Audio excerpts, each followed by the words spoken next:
Hi friends, good morning. లంచ్లోకి ఏం curry చేయాలని చూస్తున్నారు. సింపుల్గా 3 మినిట్స్లో పొటాటో ఫ్రై చేయండి. ఇలా తాలింపు పెట్టుకొని ఒక పచ్చిమిర్చి వేసుకొని ఇలా సన్నగా పైన పీల్ ఆఫ్ చేసుకొని పొటాటోస్ని అండ్ వాష్ చేసుకొని సన్నగా కట్ చేసుకోవాలి. పొటాటోస్ని 2 మీడియం సైజ్ ఆనియన్స్ తీసుకుంటే కొంచెం గ్రేవీగా బాగుంటుంది పొటాటో ఫ్రై. సో 2 ఆనియన్స్ తీసుకొని సన్నగా కట్ చేసుకొని అవి కూడా మన తాలింపు మగ్గిన తర్వాత ఆనియన్స్ వేసుకొని అవి కూడా ఆనియన్స్ గోల్డెన్ కలర్ వచ్చిన తర్వాత కొంచెం అల్లం వెల్లుల్లి పేస్ట్ చేసుకొని అది పచ్చి వాసన పోయే వరకు మనం అలా ఫ్రై చేసుకోవాలి. పచ్చివాసన పోయిన తర్వాత చూసారు కదా, అవి కలర్ చేంజ్ అయింది, స్మెల్ కూడా చాలా బాగా వస్తుంది. సో ఇప్పుడు మనం సన్నగా కట్ చేసి పెట్టుకున్న పొటాటో పీసెస్ని తీసి దానిలో వేసుకొని ఒకసారి అంతా బాగా కలుపుకోండి.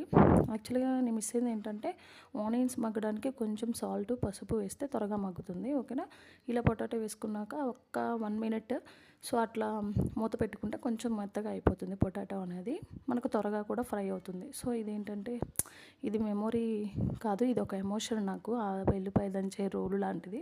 అది మా అమ్మ వాళ్ళు మనకు పెళ్ళయ్యాక వస్తువులు పంచిపెడతారు కదా, సో అలాంటప్పుడు ఇది తీసుకొచ్చారు.